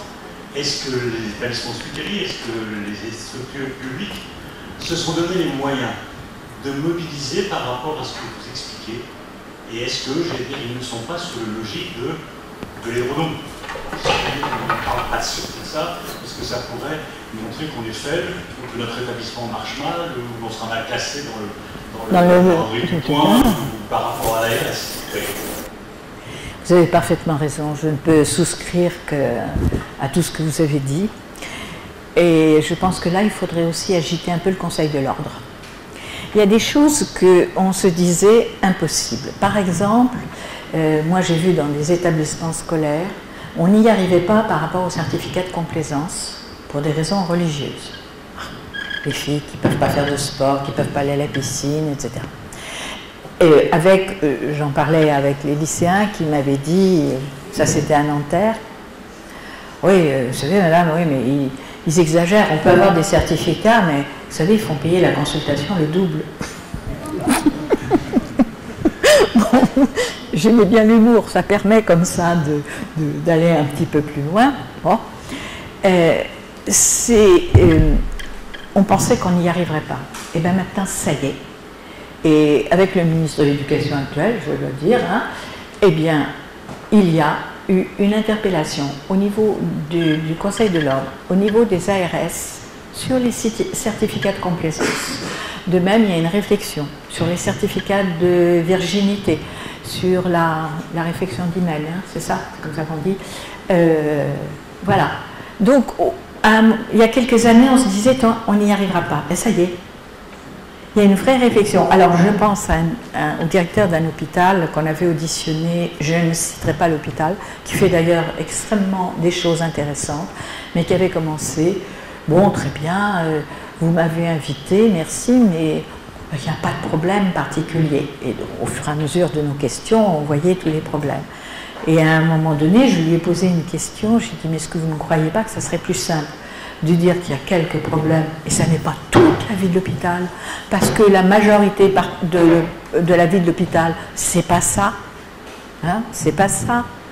Il vaut mieux parler des matériels, des personnels, etc. On ne va pas tout mettre, mais au moins accepter de reconnaître ça. Il m'a dit, oui, mais demander des matériels, demander des personnels, ça, on sait faire.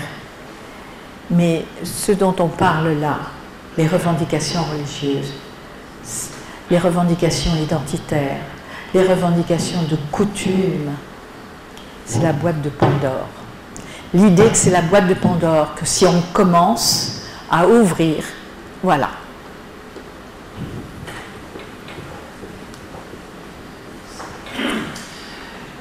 Je suis par là. Oui, c'est parce que je vois une amie qui s'en va et je voulais juste lui dire au revoir. Hein, va chercher ton fils. Pardon, excusez-moi. Je voulais, madame, revenir sur la notion de la laïcité. Ah, pardon. Vous nous avez parlé de la loi de 1905, qui est une loi qui est simple, claire, qui peut paraître pas compliquée. Or, dans notre pays, il existe de multiples associations laïques qui interprètent la loi de 1905, qui adjective tant et plus la laïcité, tant et si bien que les citoyens ils arrivent à plus savoir ce que c'est finalement que la laïcité, alors que ça paraît tellement simple. Et je voudrais continuer la question de monsieur auparavant. Il me semblait, mais peut-être que je fais erreur, il me semblait qu'il avait été question dans les hôpitaux de mettre en place une personne qui pourrait être une référent laïcité. Voilà, est-ce que c'est fait? Oui, bien sûr. Est-ce que ça fonctionne? Et ça pourrait être un bon moyen, alors je ne sais pas comment sont formées ces personnes-là, Parce que si elles sont comme certaines, dans certaines associations à la Ligue, ça risque d'être encore un peu plus compliqué. Mais peut-être que là, il y aurait une voie pour effectivement être une aide pour tous ceux qui s'interrogent parce qu'ils sont directeurs d'établissement, je ne sais pas, infirmiers, etc. Et qui pourraient les aider à trouver des réponses, ou en tout cas à avoir des réflexions qui peut-être font un peu défaut dans nos établissements. Un grand merci pour votre intervention, je suis tout à fait d'accord. Il se produit quelque chose avec, bon, disons tous les grands principes de la philosophie politique, chacun veut s'accaparer une interprétation, mais plus encore quand on est dans le domaine des croyances, des religions, des philosophies. Là, vraiment, c'est à qui va marquer son territoire. Et il y a un jeu de miroir entre l'instrumentalisation du religieux et l'instrumentalisation de la laïcité. C'est à qui va en rajouter. Et d'ailleurs, bon, j'ai été dans une association où il y avait des militants laïcs, et à un moment donné, j'en pouvais plus, étant donné qu'ils voulaient imposer quelque chose qui n'était ni dans la loi, ni dans la philosophie même. Moi, je suis d'une famille dont l'arrière-grand-père a été un des fondateurs de la laïcité, donc on vit ça très sereinement, hein, et pas de façon passionnelle. Alors je leur ai dit, mais c'est pas possible, vous avez tous été enfants de cœur. Ils réglaient des comptes. Ils réglaient des comptes. Et donc, ils voulaient imposer une vision d'une laïcité avec plein d'objectifs, en réglant des comptes par rapport à leur histoire. Mais ils étaient très éloignés des données que l'on a, des données historiques, des données juridiques. On ne peut pas faire dire n'importe quoi au droit. Et par exemple, on se centre sur les structures. Pardonnez-moi une petite remarque, c'est fou ce que les hommes adorent, les débats sur les structures. Le pouvoir, les structures. Mais dans la loi de 1905, qui est une vision structurelle des églises et de l'État, mais ce n'est pas la vision philosophique de la laïcité telle qu'on l'a dans les textes de Ferdinand Buisson, de Jules Ferry et dans les lois sur l'école. Et c'est les lois sur l'école qui sont les seules qui mettent le mot laïcité dans la loi de 1905. Vous n'avez pas le mot laïcité. C'est une conséquence de ce que la Troisième République a introduit dans les années 80. Donc c'est intéressant parce qu'on se bagarre sur les structures, sur ah là là, le culte et l'État, les représentants des cultes. Évidemment, ça veut dire qu'on est dans le politique. On est directement dans le politique. On n'est pas dans les aspects philosophiques. On n'est pas dans les aspects éthiques. Et dans les débats éthiques, je parle sous votre contrôle, les querelles de territoire, plus les querelles d'ego, mais les querelles de territoire, quand même, de temps en temps, on aurait envie de leur dire que c'est possible de trouver un consensus sur certains points, pas sur tout. Et ça m'amène à une chose. La laïcité, c'est une valeur, l'égale dignité des personnes, une philosophie, celle des droits de l'homme et du citoyen. C'est un principe d'organisation structurelle de la société et c'est un ensemble de libertés et de droits du citoyen. Très bien. Mais ne lui demandons pas de résoudre tous les problèmes. Il y a aujourd'hui une façon impérialiste de se saisir de ces questions-là, ce qui n'était pas du tout dans la commission Stasi, hein, de se saisir de ces questions-là en demandant des solutions à la laïcité comme si la laïcité c'était un nouveau catéchisme. Mais c'est justement le contraire. Ce n'est pas un catéchisme. On ne vous dit pas ce qui est prescrit, ce qui est interdit, ce qui est tabou. Prenez la vie d'un être humain, de la naissance à la mort, et voyez ce qui est permis dans une société laïque. Et maintenant, vous mettez en face ce que les intégristes religieux disent de la naissance à la mort. Ben moi, je travaille ça avec des lycéens. Et tout d'un coup, ils me disent, ben là, pourquoi on m'a dit que la laïcité, c'était des interdits? Il y a un jeu politique là-dessus. Et c'est très... Et je peux dire que la commission Stasi a fait un travail qui a été reconnu, etc., mais combien il a fallu se batailler pour que ça ne soit pas déformé. Si 19 personnes sur 20 ont voté le rapport et qu'il y a un 20e qui n'a pas voté le rapport, il a dit partout qu'il s'est abstenu pour des raisons politiques, il n'était pas là quand on a voté. Et il n'était pas là parce qu'il organisait les fuites auprès des journalistes en faisant dire l'inverse de ce que nous avions voté. Je vais essayer de parler de micro. Moi, je m'interroge.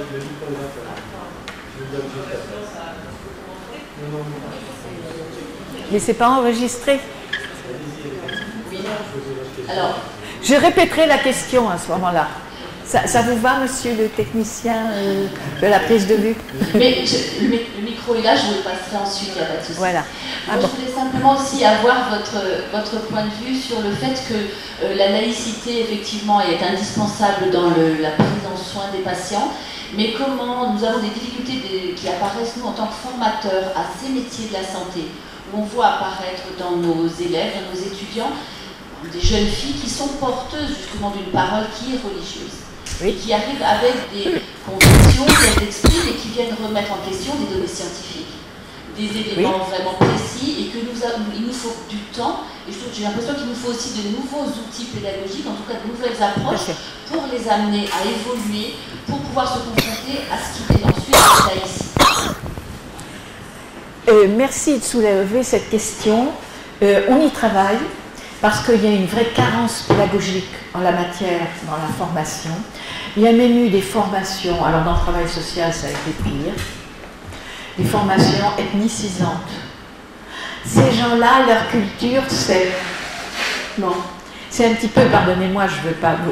on a discuté. Bon, il y a des juifs orthodoxes traditionnalistes, etc. Donc c'est des juifs orthodoxes traditionnalistes, et une poignée qui vont vouloir faire du militantisme, vouloir se montrer, vouloir,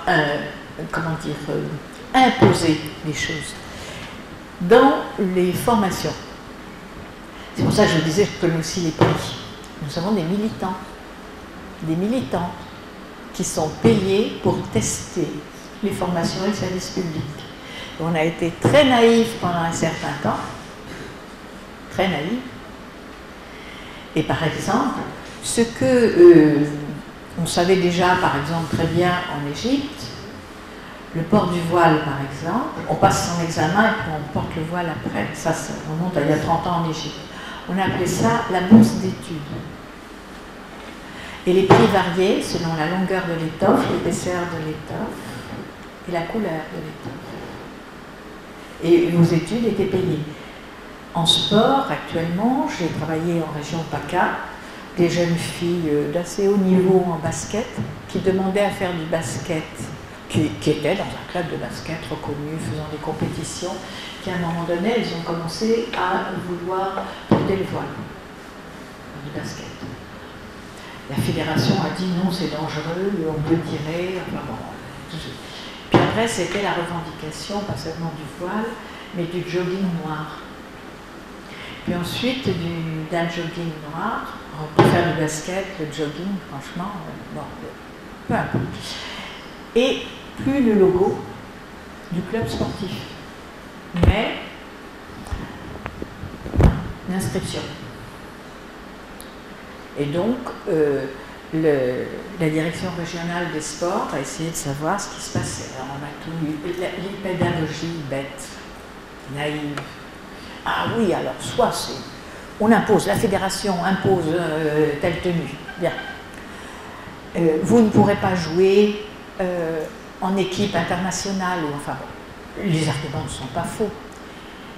Mais ça ne répondait pas à ce militantisme. Donc j'ai voulu prendre du temps, et au bout d'un certain temps, je leur ai dit, bon écoutez, c'est pas une question de pudeur, vous n'allez pas me dire, la pudeur, ça ne dépend pas d'un bout de tissu. La pudeur, c'est le comportement, la façon d'être. C'est pas un bout de tissu. Qu'est-ce qui se passe? Qu'est-ce qui se passe derrière tout ça? Vous couvrez quoi là? J'y suis. Ils m'ont dit, on ne peut pas faire ça à nos parents. C'est-à-dire, on a 200 € par mois qu'on peut donner à nos parents. Voilà, tout. Ça s'appelle du militantisme intelligent. Et alors nous, si on est bête, hein. Alors à côté de ça, vous avez des personnes qui pensent vraiment. Et quand on est à l'hôpital, j'ai pas dit que les règles que je vous indiquais, c'est pareil pour l'hôpital psychiatrique, hein, y compris les personnes qui ont été internées. Quand on est à l'hôpital, on est vulnérable.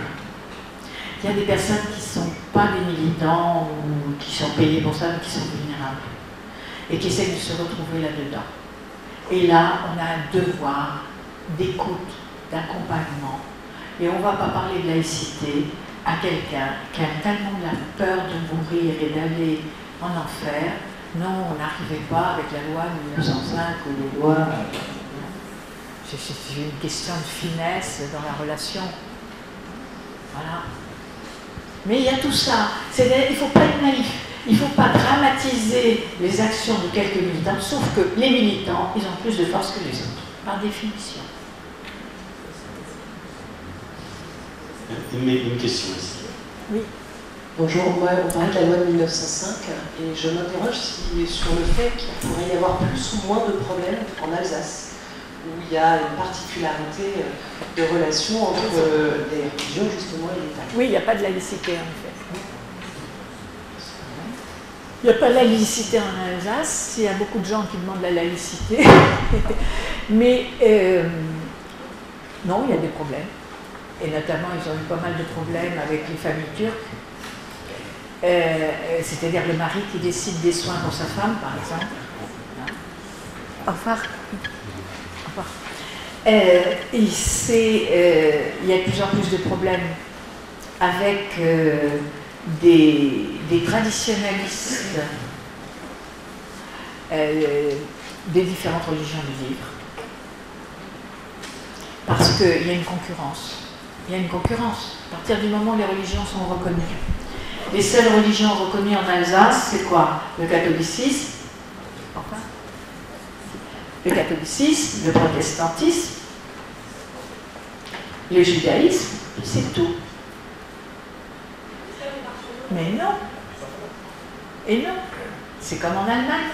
Système des religions reconnues. Alors, il y a des négociations, des contrats, des conventions, tout ce que vous voulez. Mais ça dure depuis 25 ans. Alors, il y a eu des débats sur les crucifix. Franchement, pour savoir si c'était culturel, etc. Non, on est dans la négociation. L'Allemagne, actuellement, est confrontée à des problèmes considérables.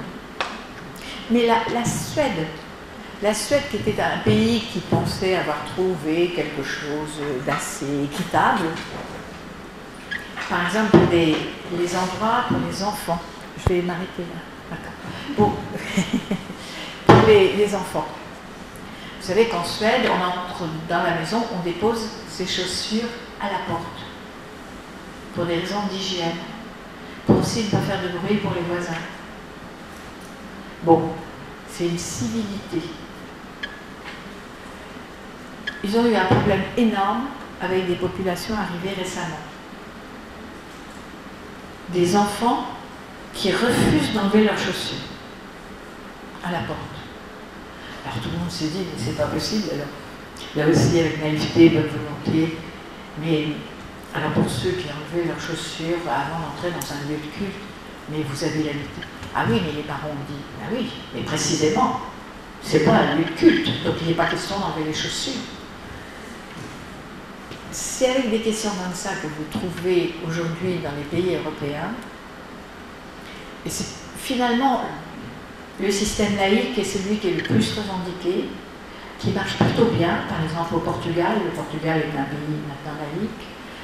La Suède n'est pas allée assez loin et maintenant vous avez des intentions de vote aux élections de 20 à 25% de gens qui sont dans l'extrême droite, qui sont dans le racisme, à l'égard des étrangers, etc. Donc il faut aussi faire attention à ça. C'est que si on n'est pas dans la médiation, dans l'écoute, dans l'accompagnement, mais en étant ferme sur certains principes, bien, on va avoir plus de conflits. Surtout qu'il y a un concept juridiquement qui se développe beaucoup.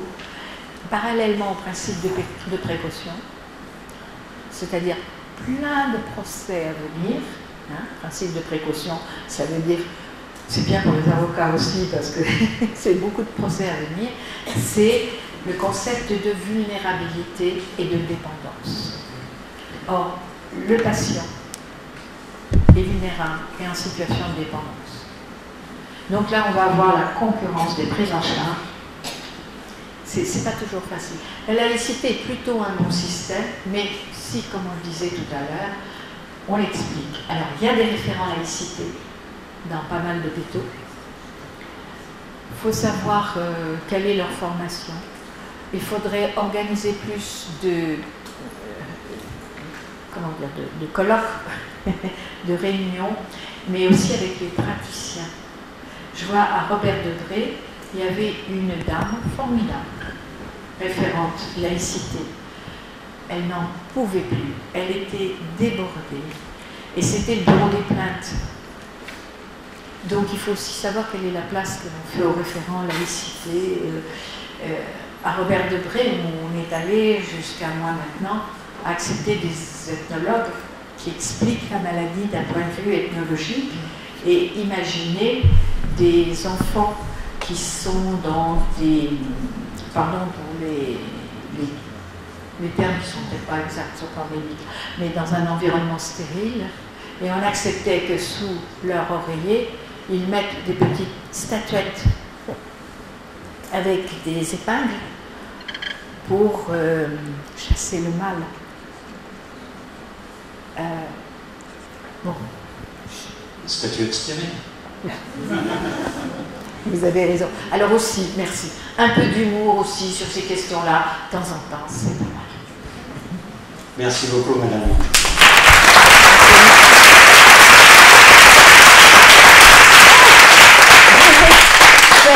Tous les saluts possibles, comme celui-là, comme celui-là, comme celui-là, ce que vous voulez, et merci à vous.